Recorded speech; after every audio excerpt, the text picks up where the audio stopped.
syukur kalau dia buka Hidup Jemaat atau Alkitab.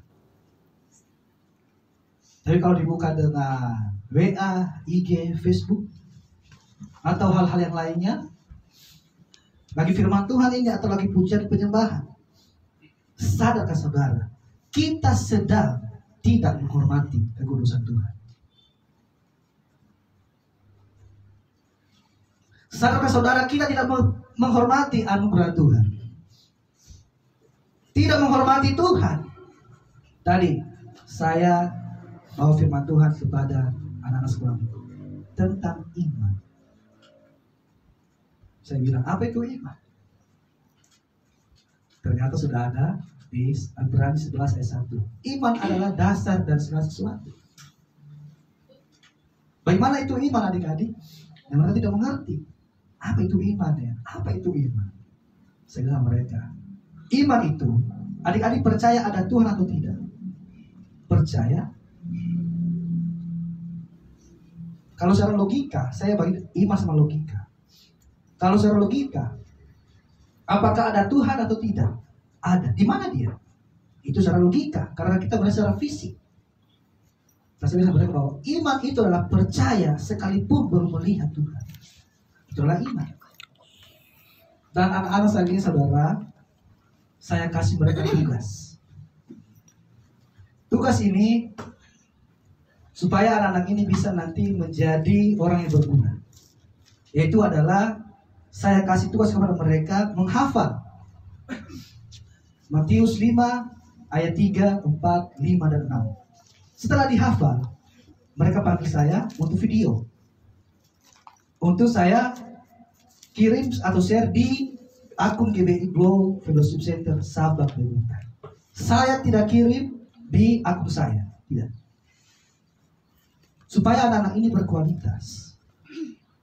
Dan saya kasih mereka sebuah contoh. Adik-adik, kalau kalian nanti bikin konten, jangan begini. Salam, selamat pagi, firman Tuhan pada hari ini, Matius 5 ayat 4. Demikianlah bunyi firman Tuhan. Berbahagialah orang yang berduka cita, karena mereka akan dihibur. Tuhan Yesus memberkati. Bukan. Mereka ketawa. Dan mereka, saudara, mereka tidak ada yang membentak. Itu puji Tuhan loh. Mereka sangat senang. Di manakah? Saya bisa mereka pertama di Sulili, kedua di Terosoe. Nanti kalau nanti makanan aman lalu gitu. Nah, dibilang Meron, ada bayarannya? Saya bilang ada. Jadi mulai sore sebentar. Nanti sebenarnya akan berkumpul di villa. Karena ada latar belakang itu yang ada bunga-bunga itu bagus, bisa bikin konten mereka. Semua termasuk Angel juga. Anak-anak sekolah ini. Dan mereka itu, saudara, tidak suka yang ayat Alkitab yang pendek. Itu loh. Mereka yang suka itu yang 4 baris, yang panjang-panjang. Ya mudah-mudahan ke depan mereka tidak lupa lah ya. Sama di sini yang rindu dari sekolah minggu lagi. Di mana setiap minggu ditanya gimana ayat hafalan. Karena setiap hari minggu adalah mereka di sini bangkit berdiri. Saya tanya, Fata apa ayat hafalan minggu kemarin? Mereka bisa menghafal sekalipun itu panjang. Tapi mungkin belum tentu kalau kita orang tua menghafal belum tentu bisa. Karena kita lupa-lupa. Jadi doakan mereka ini, saudara, supaya nanti saya lakukan rencana ini. Untuk saya nanti share di Facebook, di GBI Glow sampai Buta, boleh banyak, khususnya anak-anak yang seusia mereka ini banyak diberkati. Amin. Nah, dan ini juga suatu nggak tahu kenapa tiba-tiba adalah pesan Tuhan mengatakan hal demikian bagi saya ketika saat saya mempujian penyembahan di kapal selama 30 menit. Nah, itu nanti akan kita lakukan sebentar sore, mereka nanti akan kumpul di villa. Kalau saya bisa mereka bawa, hafal dulu. Kalau belum hafal, jangan dulu bikin konten. Ya, kalau hafal dulu semua seperlunya. Tapi saya kesan mereka bawa ayat yang gampang sih. Itu di Matius tadi, berbahagialah orang yang berduka cita, karena mereka akan dihibur. Dan juga Filipi 4:13, segala perkara dapat ku tanggung dalam Dia yang berikan kekuatan kepadaku. Ya. Kembali kepada berhala HP. Ya. Mungkin itu yang menjadi berhala kita, itu HP kita, saudara. Mungkin kita tidak dihukum secara langsung, tapi bangsa Israel ketika mereka tersesat, gagal menghargai kekudusan Tuhan, gagal melakukan firman Tuhan, mereka langsung dihukum, dibuang di pembuangan Babel. Ya mungkin hari ini kita tidak langsung dihukum, mungkin tidak turun api dari surga untuk menghukum kita. Tapi saya percaya bahwa setiap dosa yang kita lakukan pasti ada akibatnya. Pasti ada akibatnya. Mungkin hari ini tidak merasakannya, tapi nanti sesudah kita mati, kita berjumpa dengan Tuhan dan kita dihakimi dan diadili. Berarti saya ini sudah percaya masuk betul dan percaya masuk surga sebenarnya. Ya. Nah, ini kita diajarkan bahwa Allah itu tidak main-main dengan dosa. Allah tidak kompromi dengan dosa, saudara. Ya, bangsa Israel gagal menghormati kekudusan Tuhan, gagal melakukan apa yang dikehendaki Tuhan, sehingga mereka dihukum di Babel selama berapa tahun? Ada yang tahu? Berapa tahun bangsa Israel diperbudak di pembuangan Babel? Ada yang tahu? Guru agama, sekolah agama? Ada yang tahu berapa tahun? Berapa?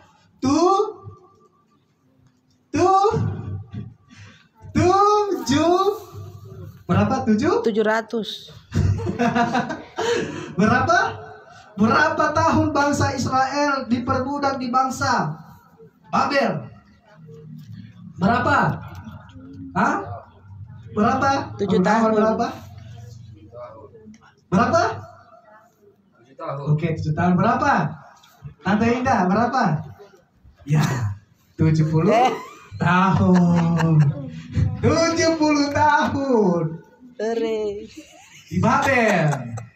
Kalau di padang gurun berapa tahun? Masih ingat? 40? 40 tahun dong. Ya, jadi Bapak Ibu ya harus mengerti tentang ini ya. Ya, santai saja. Nah, tapi di mata Tuhan itu adalah tidak lama. Itu hanya 1 detik atau 1 menit atau 1 jam atau 1 hari di mata Tuhan. Tapi 70 tahun ini saudara lama sekali prosesnya, tidak mudah. Berapa tahun kita diperbudak? Berapa tahun kita mengalami penderitaan? Berapa tahun kita bertahan? Bisa tahan 1 tahun? Kalau tidak bisa, kita bisa ambil jalan pintas. Saya mau bilang bahwa kepada jemaat-jemaat Tuhan tempat ini, jangan bunuh diri. Kenapa? Suatu saat nanti akan mati.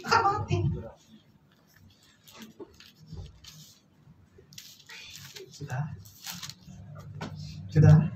Ya, oke. Nanti kita diskusi aja. Oke. Bahkan mereka kembali ke Yerusalem, ada 3 gelombang. Gelombang pertama dipimpin oleh Zerubabel, gelombang kedua dipimpin oleh Ezra, dan gelombang ketiga ini dipimpin oleh Nehemia. Ada 3 gelombang kepulangan mereka, saudara. Karena apa? Karena ada yang mempersiapkan membangun bait Allah atau membangun rumah Tuhan. Betapa Tuhan masih tetap mengasihi umatnya, bangsa Israel ini, saudara, yang sudah hilang dan yang sudah tersesat.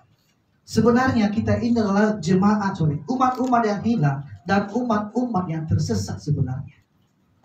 Tetapi oleh pengorbanan Tuhan Yesus di kayu salib, oleh karena kasih yang begitu besar, kita dibawa pulang untuk hidup di dalam kebenaran.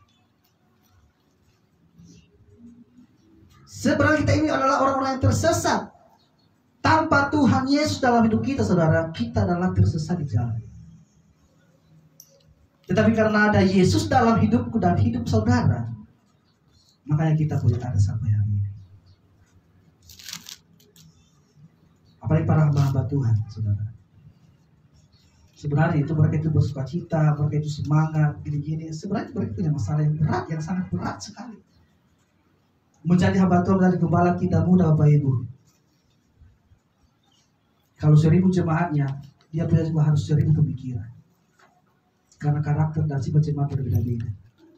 Tidak semuanya sama. Kita adalah umat yang tersesat, umat yang sudah hilang.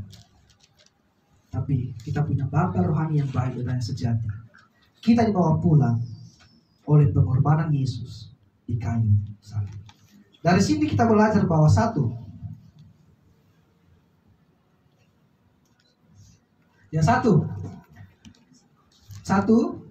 poin pertama dari sini kita belajar bahwa satu,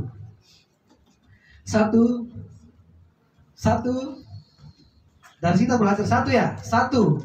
Mari kita baca bersama-sama 1, 2, 3. Allah yang memiliki inisiatif untuk membawa umatnya.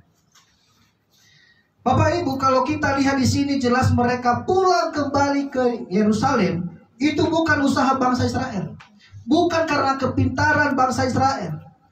Tetapi kalau kita lihat di ayat 1, ayat 1 dikatakan apa?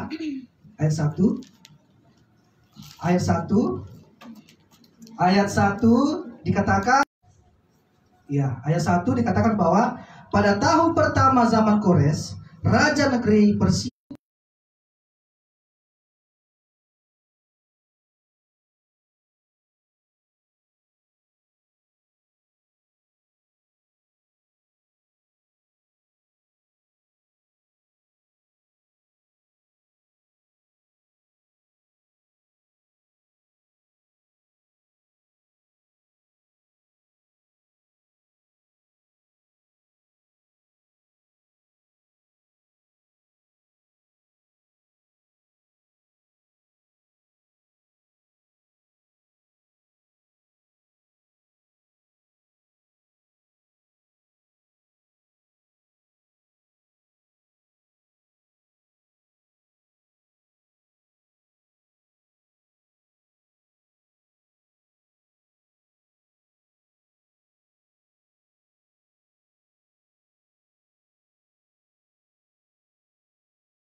dikatakan firman Tuhan bahwa doa orang benar besar kuasanya.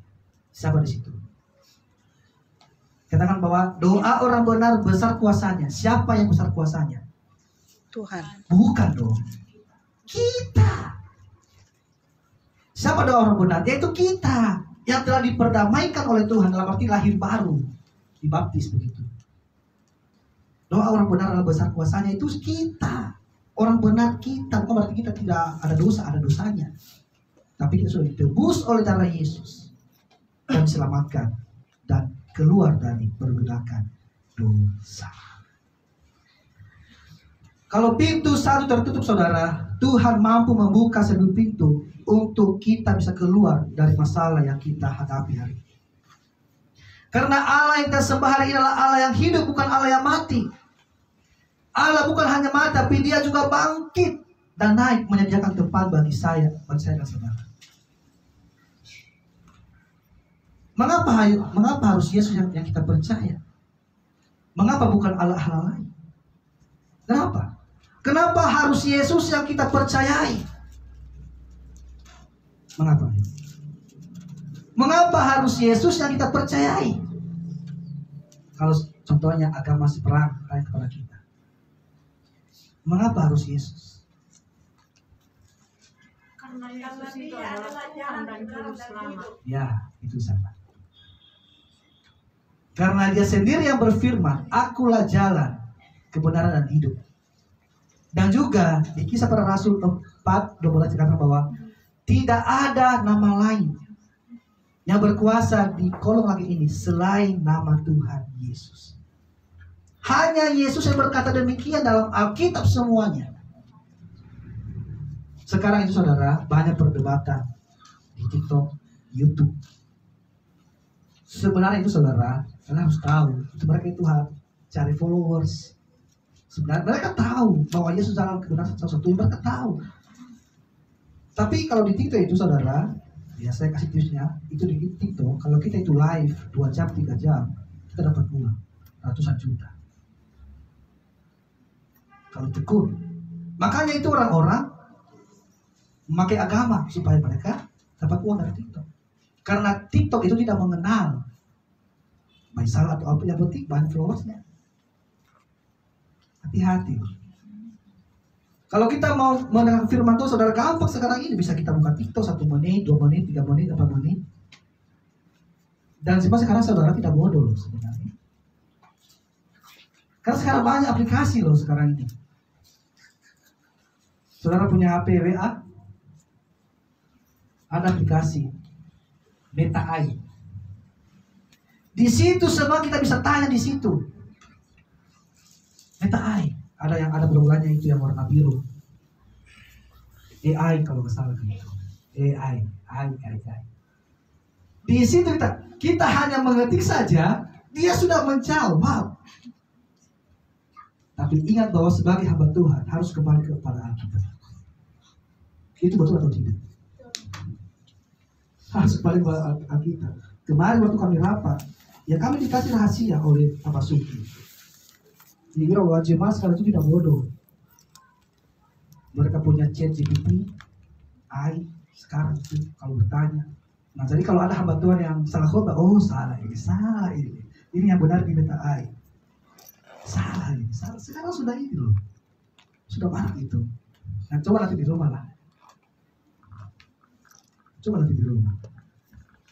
Atau contohnya kita di rumah, atau cara doa yang benar kalau ulang tahun, dia akan jawab. Kita tinggal baca saja. Tapi masalahnya adalah tidak mengalami yang kita doakan itu. Nah, mungkin saat kita, atau contohnya lah di tempat ini saya tidak ada contohnya. Saya pergi ke luar kota atau pelayanan, tinggal Ibu Sri, Ibu Yohana, sama Ibu Sri.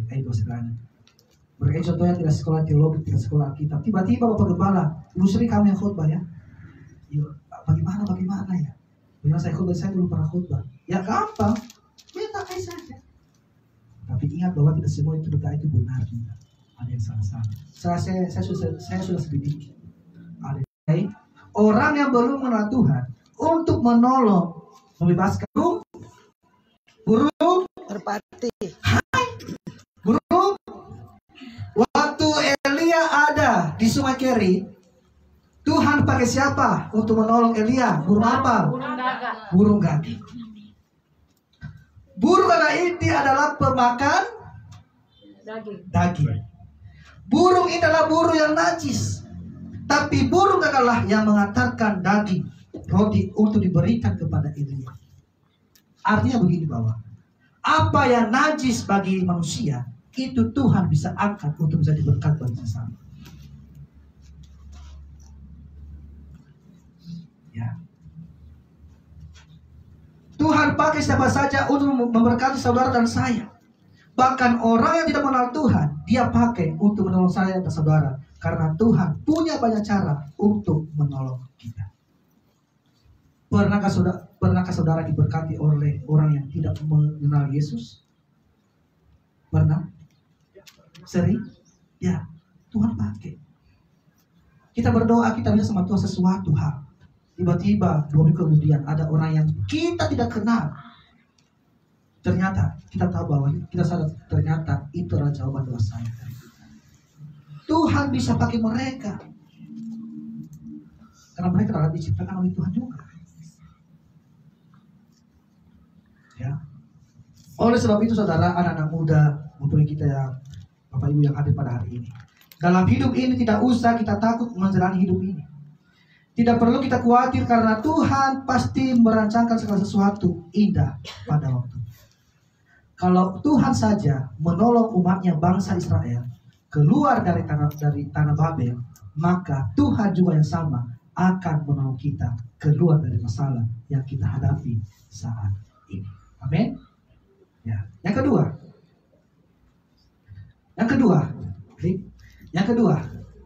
Ya. Yang pertama tadi bahwa Allah yang memiliki inisiatif untuk membawa umatnya. Yang kedua, Allah menggenapi janjinya. Mari kita baca Yesaya 44 ayat 28. Mari kita baca bersama-sama 1, 2, 3. Akulah yang berkata tentang Kores. Dialah gembalaku, segala kehendakku akan digenapinya dengan mengatakan tentang Yerusalem. Baiklah ia dibangun, dan tentang bait suci, baiklah diletakkan di dasar-dasarnya. Di mana Tuhan menyerahkan bangsa ini saudara kepada bangsa Babel, dan mereka akan mengalami namanya perbudakan, siksaan selama 70 tahun ini.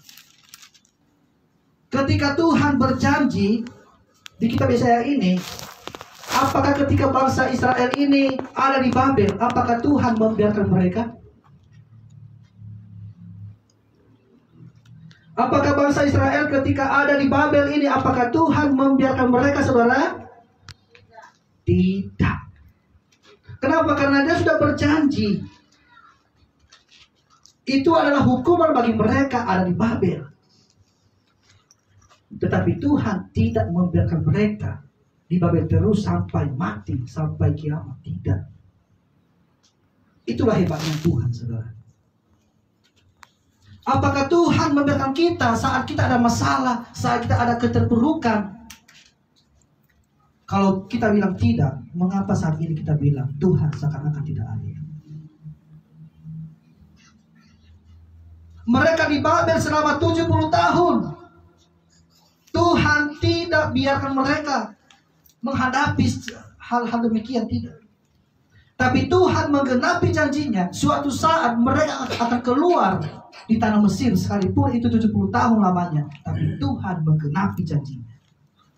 Apa yang terjadi? Akhirnya mereka keluar atas inisiatif Allah selama 70 tahun.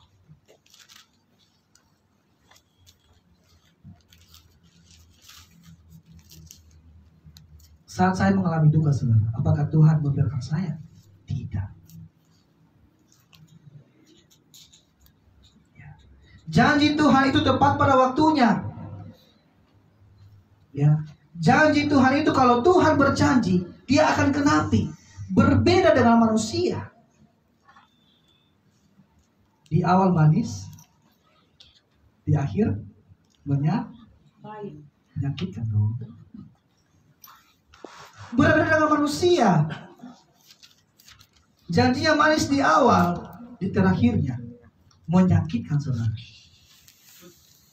Makanya bahwa hanya Tuhan satu-satunya yang dapat dipercaya kalau berjanji. Manusia bisa ingkar janji, manusia bisa lupa janji, Tetapi Tuhan tidak pernah melupakan janjinya untuk saya dan saudara. Amin. Mungkin kita pernah berjanji di awal manis dan di akhirnya sangat-sangat menyedihkan dan sangat-sangat mengecewakan. Jadi dalam hidup ini saudara, kita harus belajar. Kalau Tuhan setia pada janjinya, saudara dan saya juga harus setia melayani Tuhan. Dia yang mulai kesetiaan itu. Dan sebagai kita sebagai ahli waris, kita yang meneruskan setia itu kepada manusia, sekalipun itu tidak mudah. Ya. Bahkan Tuhan juga berjanji bahwa bagi bangsa Israel, bahwa dari keturunan bangsa Yehuda akan datang yang namanya keselamatan. Mari kita baca Yohanes 4:22. Ya, dikatakan sama-sama kita baca 1, 2, 3. Kamu menyembah apa yang tidak kamu kenal. Kamu menyembah apa yang kami kenal, sebab keselamatan datang dari Yehuda. Ini adalah percakapan antara Yesus dengan perempuan Samaria. Dikatakan bahwa, hai perempuan Samaria, kamu menyembah apa yang tidak kamu kenal. Kami menyembah apa yang kami kenal, sebab keselamatan datang dari Yehuda. Siapakah keselamatan ini? Tuhan Yesus. Ya, Tuhan Yesus. Haleluya, pintar juga. Tuhan Yesus. Dari mana keturunannya? Daud. Dari bangsa Yehuda. Ini membuktikan bahwa Allah tidak pernah ingkar janji. Bahkan ketika dia sebelum naik ke surga, ketika dia berkati murid-muridnya, dia berkata bahwa aku menyertai engkau sampai akhir zaman. Dan bukan hanya itu, dia akan mengirimkan Roh Kudus, pribadi yang ketiga, yang menyertai, yang menolong kita. Itulah janji Tuhan. Makanya Bapak Ibu, mari kita percaya pada janji Tuhan. Mungkin saat ini doa kita belum terjawab. Bisa saja, mungkin belum THR, belum percaya. Percaya saja, berdoa saja supaya Tuhan jamah hati pemerintah. Amin. Amin. Amin. Bagi-bagi ya. Ya, mungkin cuma hari-hari ini doa kita belum terjauh saudara. Tapi ingatlah pada janji Tuhan, ya dan amin. Janjimu ya dan amin. Tuhan menepati janjinya. Manusia mungkin sebagian bisa menepati janjinya, selebihnya penyakit. Yang ketiga, di sini kita belajar bahwa yang pertama tadi Allah yang memiliki inisiatif untuk membawa umatnya. Yang kedua, Allah menggenapi janjinya. Yang ketiga, Allah itu bertanggung jawab bagi umatnya. Mari kita baca di ayat 3 sampai 4. Katakan apa? 1, 2, 3. Siapa di antara kamu termasuk umatnya itu Israel, Allahnya menyertainya. Biarlah ia berangkat pulang ke Yerusalem yang terletak di Yehuda dan mendirikan rumah Tuhan Allah Israel, yakni Allah yang diam di Yerusalem.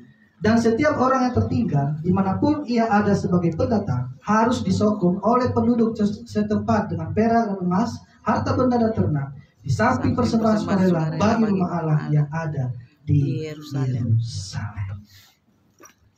Sekalipun bangsa ini atau bangsa Yehuda berada di pembuangan, Tuhan tidak membiarkan bangsa ini. Di dalam pembuangan pun ada umat pilihan Tuhan. Siapa? 4 orang siapa? Ya. Tapi jangan berpikir bahwa berarti mereka ini menyembah berhala. Bukan. Mereka itu dikirim di sana sebagai pemimpin. Ya, jangan berarti kan Daniel kan orang yang tidak menyembah berhala. Kenapa dia ada di pembuangan? Jangan salah sangka. Ternyata mereka yang dikirim sebagai pemimpin di sana untuk memimpin bangsa Israel. Daniel pun ada di tengah-tengah mereka. Tuhan perhatikan mereka semua. Tuhan perhatikan mereka semua. Tuhan menolong umatnya. Sekalipun bangsa ini gagal melakukan kehendak Tuhan, gagal menghargai, menghormati keputusan Tuhan, namun Tuhan tetap menolong mereka. Sama dengan kita, sekalipun kita tidak mengasihi Tuhan, tidak setia kepada Tuhan, tidak melakukan firman Tuhan, sering jatuh dalam dosa, namun kasih setianya tiada berkesudahan dengan saudara dan saudara. Itulah Tuhan kita baik. Kita bangga punya Tuhan seperti ini. Tidak ada Tuhan selain seperti ini. Kita harus bangga sebenarnya. Makanya kita harus meresponi saat kita beribadah, saat kita memuji Tuhan. Sekalipun itu kita itu tadi lama berdiri, ya usah diam saja, ikuti saja. Saudara-saudara, kalau saudara itu lama dalam pujian penyembahan, pernahkah saudara doa pribadi selama 1 jam atau 30 menit? Pernahkah saudara mendengarkan suara Tuhan? Saudara-saudara, kemarin waktu rapat, ternyata 15 kota GBI, 15 kota yang tidak ada gereja GBI. Dan hati saya tergerak untuk, ya termasuk Masamba, hati saya tergerak untuk kota Masamba, mendoakan kota Masamba supaya ada gereja karismatik di sana. Tapi satu ada, itu GPDI. Ya, supaya kita berdoa supaya dibuka cabang di sana di kota Masamba itu GBI. Siapapun nanti itu yang penting GBI. Seperti gembalanya mendirikan, Bapak Gembala, Ibu Gembala. Saya juga tergerak hati untuk mendoakan kota Masamba. Suatu saat GBI ada di sana. Amin. Amin. GBI ada di sana. Jangan di sini saja nih. Sama sudah doa soal ini. Kita tidak tahu kapan. Jadi berdoa saja. Biar terjadi seturut dengan kehendak Tuhan. Banyak sekali. 15 kota. Misalnya kota yang ada di sini, Sulawesi Selatan ini. Yang saya kirim itu di grup. GBI bilang. Ya. Kita tergerak hati untuk mendoakan. Dan saudara Bapak Ibu berdoa pribadi, doakanlah. Kita juga di depan ini doakan juga. Supaya sederhana, maksudnya diringankanlah untuk membayar nanti Tuhan ini. Amin. Amin.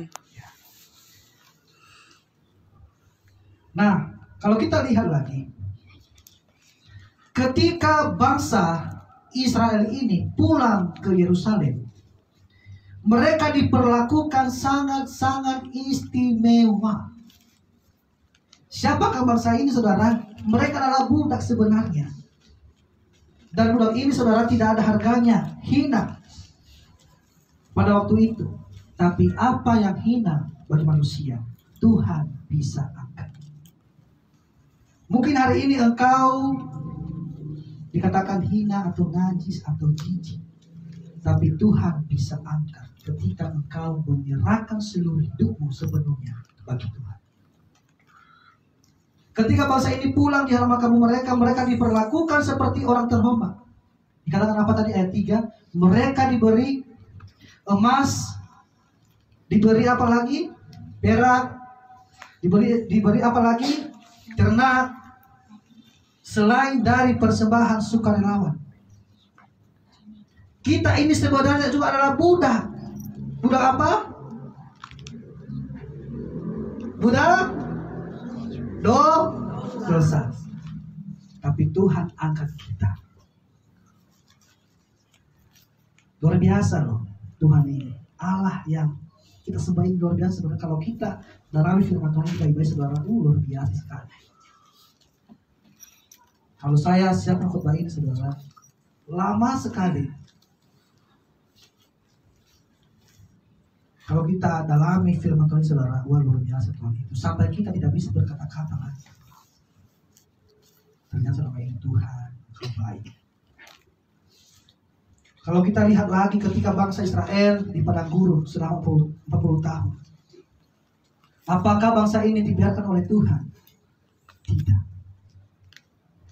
Ketika mereka lapar dan haus, Tuhan kirimkan makanan dari surga, yaitu roti mana.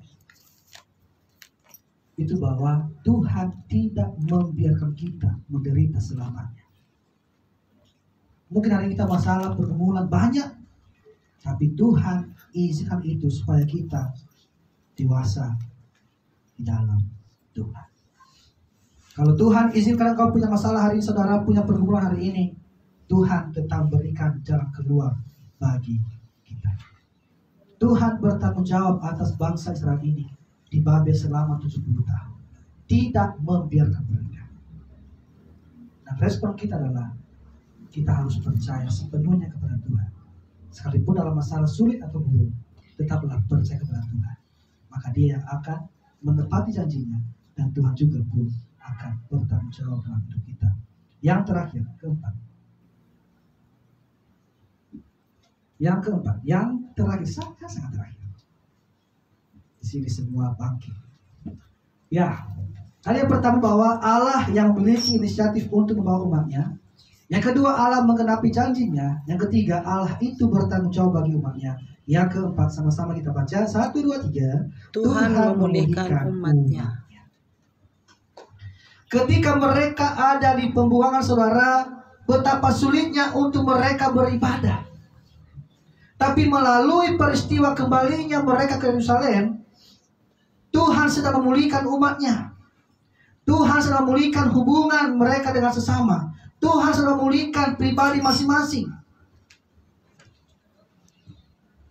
Di sini kita diajarkan bahwa semua dosa yang kita lakukan bisa Tuhan selesaikan. Tidak ada dosa yang besar di hadapan Tuhan. Sebesar apapun dosamu hari ini, sebesar apapun kesalahanmu hari ini, Tuhan sanggup pulihkan. Kalau engkau akui betul-betul itu di hadapan Tuhan. Lihat bangsa Israel. Apa yang terjadi? Tuhan pulihkan mereka dari dosa mereka. Mungkin dosamu hari ini engkau bermain-main dalam pacaran, tidak menghargai kekudusanmu. Anak muda. Mungkin engkau biarkan dirimu, maaf kata ini, diraba atas sama bawah.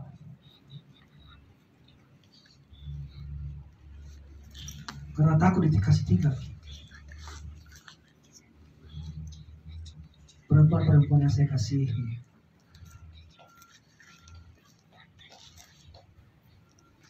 jangan berikan kesucian kepada laki-laki yang tidak bertanggung jawab atas diri.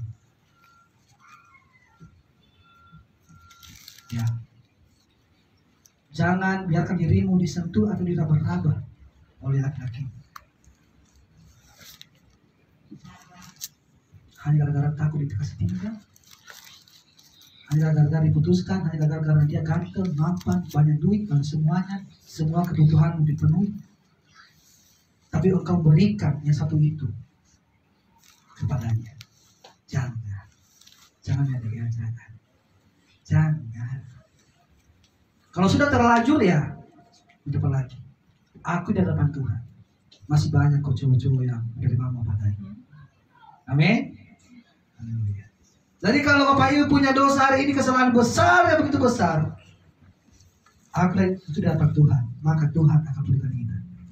Tadi saya mengatakan bahwa berbahagialah orang yang berduka cita, karena mereka akan dihibur. Duka cita di situ bukan duka cita kehilangan seseorang, kehilangan orang yang kita kasih, enggak.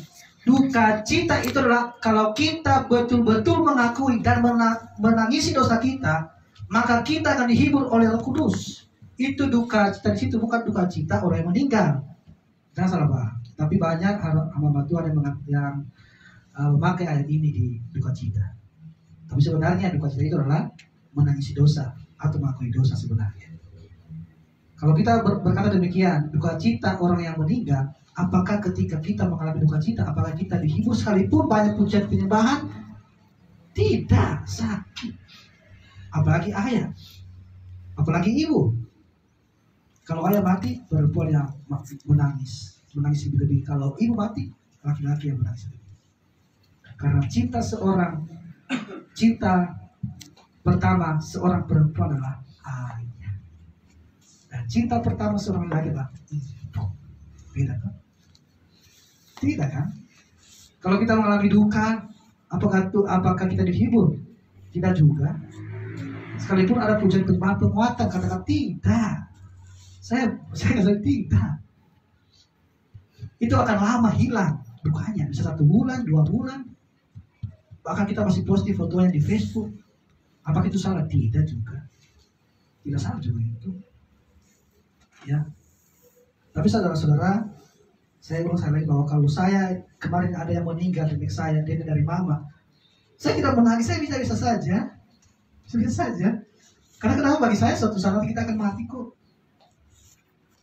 Dia juga salah satu yang support saya untuk menjadi hamba Tuhan dulu. Dia mati, ya dia mati, mau dia apa lagi?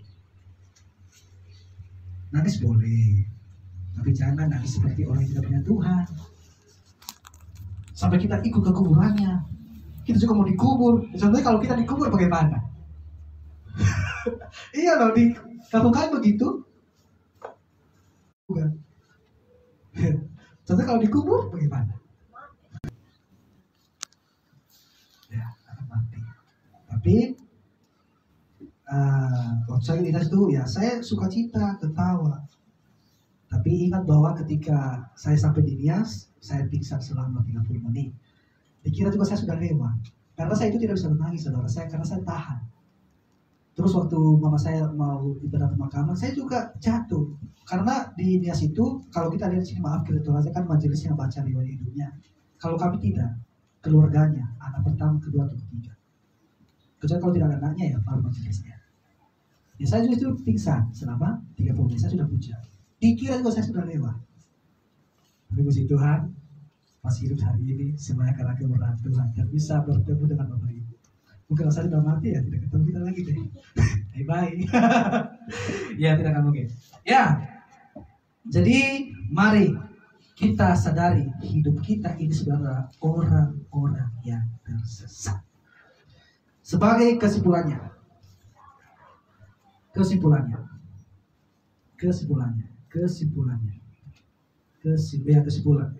yang pertama, ya,